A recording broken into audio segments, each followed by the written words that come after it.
Bueno, antes de hablar sobre este tema, vamos a un tema judicial. Tenemos a un compañero que está con el abogado de las víctimas supuestas de sodalicio, señor Héctor Gadea. Adelante con el juzgado. Sí, doctor Gadea, ¿nos escucha? Buenos días. Buenos días. Bueno, sabemos que está entrando usted a una audiencia importante. ¿Qué es lo que va a sostener? ¿Qué cargos existen ahora que no sean prescritos?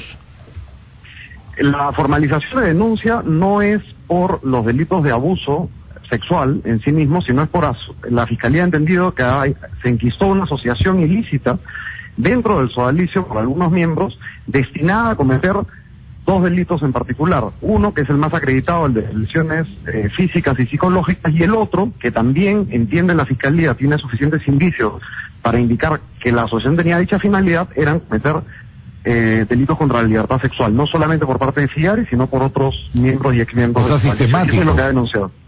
Sistemático y organizado, reiterado. No son actos individuales, claro, o sea, no lo ha tomado como actos individuales, sino como que tenían una maquinaria para hacer estas cosas.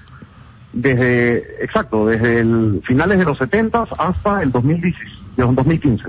O sea que usted cree que hay actos que se han cometido hasta hace 2 años que permiten hacer esta denuncia fiscal. La fiscal, primero, el sodalicio después, en cualquier empresa o en cualquier persona jurídica en la que se advierte que podría haberse cometido un delito, lo que hizo muy bien el sodalicio fue nombrar a una comisión independiente de investigación, lo que vendría a ser una suerte de auditoría interna, imaginemos en un caso anticorrupción, dentro del sodalicio por, en ese caso, un ex vocal supremo, una ex ministra de Justicia, incluso un obispo. Ese informe de investigación, por ahí pasaron más de 160 víctimas, que se plasmó en un informe que es público, y este informe público luego fue corroborado por un informe que elaboraron 2 expertos internacionales, en el que concluyeron que habían 19 víctimas sexuales del sodalicio y casi una centena de víctimas de lesiones. Estos informes, que han servido de indicios a la Fiscalía, luego la fiscal en esta investigación los ha podido corroborar con por lo menos 25 testimoniales y además un par de pericias psicológicas.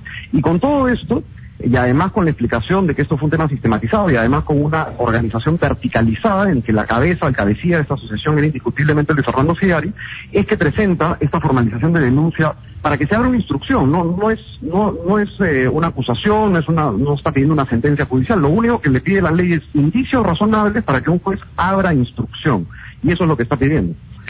Y nos está diciendo que la base entonces que da cuenta de estos hechos delictivos es la propia investigación que hizo el sodalicio. Esa fue la base que tomó esta nueva fiscal, pero luego lo ha corroborado a lo largo de los 8 meses que ha llevado esta nueva investigación. Se trata entonces de denuncias por casos que no habían sido analizados antes por la Fiscalía, que ya se archivó en varias oportunidades, ¿no? No, se archivó en una oportunidad por una fiscal que actualmente está suspendida por la propia Fiscalía debido a la arbitrariedad en la conducción de esa investigación. Esa investigación fue apelada por mí, y un fiscal superior declaró nula esa investigación y ordenó una nueva investigación precisamente porque la investigación anterior no había hecho nada. Entonces es esta nueva investigación como continuación de la original, es la misma, la que acaba siendo formalizada. La otra investigación a la que se refiere el doctor Lengua, con quien estaba hace media hora debatiendo, es una en la que hubo un rechazo liminar. ¿Qué quiere decir eso? El sodalicio, después de la segunda investigación, cuando se arrojan se acreditan algunas víctimas sexuales, va el propio Moroni a la Fiscalía y presenta una denuncia, y la fiscal lo rechaza liminarmente, no entra en investigación porque escogió pues precisamente aquellas que habían prescrito al propósito para que le hagan el rechazo liminar. Entonces nunca ha habido una investigación por delitos sexuales propiamente dicha en el Ministerio Público. Ahora, los acusados están en el exterior, ¿no? Es FIARI, Virgilio Levalle, Jeffrey Daniels, Daniel Murguía, ¿no? Entiendo, sé de FIARI, además he estado con él en Roma, y sé de Daniels, los otros no me constan. Creo que está en Suiza Levalle, ¿no? Trabaja para la OIT, me parece. Trabajaba para el OIT, no sé si es que siga trabajando, pero sí, tienes razón. Señor Gadea, cuando usted habla sobre delitos sexuales, ¿estamos refiriéndonos específicamente a violación en 17 casos?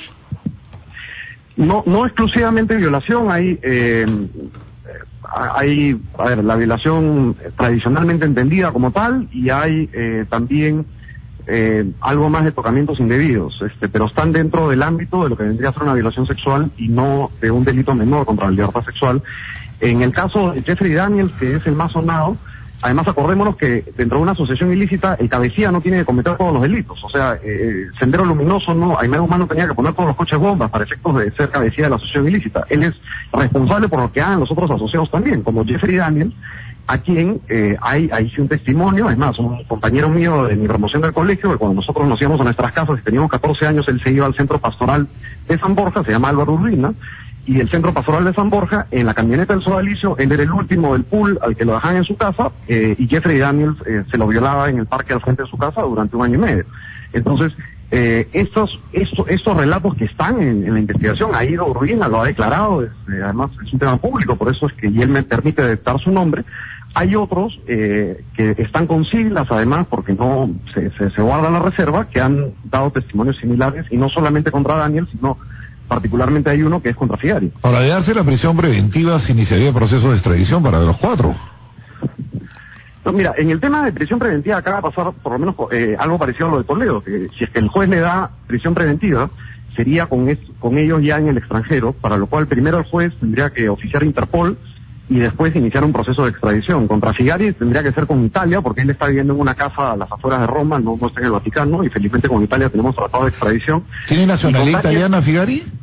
No, cuando dio una declaración, hasta donde sé, no. Cuando le tomaron unas generales de ley hace 1 año, él porque el tratado de extradición consta que si el ciudadano es italiano, la última palabra la tiene el Estado italiano. Está revisando lo puede rechazar, pero hasta donde sabemos, Figari no tiene nacionalidad italiana, hasta donde sé, o por lo menos fue lo que le dijo la autoridad en su oportunidad. Señor Gadea, ¿bajo qué condiciones se puede decir judicialmente que una organización religiosa que tiene varios años trabajando en su pastoral, se vuelve o actúa en parte como asociación ilícita? ¿Cómo es que se define eso? Que una organización conocida y con una práctica religiosa reconocida por todo el mundo pueda ser definida como asociación ilícita por un fiscal. Lo que ha dicho el fiscal no es que el sodalicio sea una asociación ilícita, sino que dentro de esta organización se enquistó una asociación ilícita, hace esta diferencia.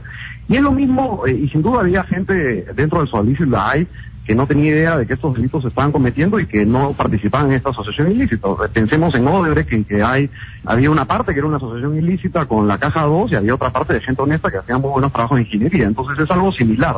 Al igual que Odebrecht, lo que sin embargo sucedió es que la cabeza de la asociación ilícita coincidió con la cabeza de la organización legal, en este caso de Fernando Figari. Pero ese es el símil, por ponerlo... Esto presupone un poco, para entenderlo, que Figari estaba al tanto, que el otro hacía las perversiones y el otro estaba al tanto que hacían las perversiones y que entre ellos coordinaban. No necesariamente por la cantidad de años. La asociación ilícita permite que las personas sean fungibles, intercambiables. Lo que importa es una sistematización en los años dentro de esta verticalidad. Y lo que los testimonios, los relatos, los informes determinan es que Figari y Germán Goy, que era parte de esta asociación, pero claro, no se le puede denunciar porque ha fallecido, ellos y Daniels, por ejemplo, que estaba un poco más abajo, y los otros que han denunciado actuaban de una manera muy similar. En algunos momentos coincidieron durante los años, en otros no, pero eran parte de una misma estructura. ¿Pero uno sabía que el otro hacía esas cosas? Cuando coincidieron en el tiempo, sí, pero no necesariamente el que abusó luego tenía que saber que uno a su mismo nivel en la asociación conocía, pero definitivamente sí reconocía la autoridad y el mandato para este fin ilícito de Figari. De acuerdo, señor Gadea. ¿Qué plazo tiene el juez para decir si acoge o no el pedido fiscal? Desde que le llega, la ley dice que son 48 horas. El tema es que todavía no le llega, y eso voy a chequear ahora en un rato, porque la Fiscalía entiendo que aún está notificando, buscar notificar a Daniels, que es el que le está costando ubicarlo con la dirección que tenía en Estados Unidos. Al parecer no ha llegado a buen puerto. Eso, y además creo que está foliando el expediente, que es voluminoso, y cuando acabe estos temas burocráticos lo manda al juez. Una vez que hay un juez, que no sabemos quién será, que se aboque al conocimiento, tendrá que notificar el señalamiento de fecha y hora de la audiencia dentro de las 48 horas. Muchas gracias, señor Gadea. Recuerdo que usted es el abogado de las víctimas de sodalicio, respecto a las cuales hay una solicitud fiscal de prisión preventiva para el fundador y otros dirigentes de sodalicio, Figari, por asociación ilícita para delinquir por hechos que no estarían prescritos. Hacemos una pausa y cuando regresemos hablaremos sobre la ley Servir y la situación de los trabajadores en el Poder Judicial. Pausa primero con titulares de la hora.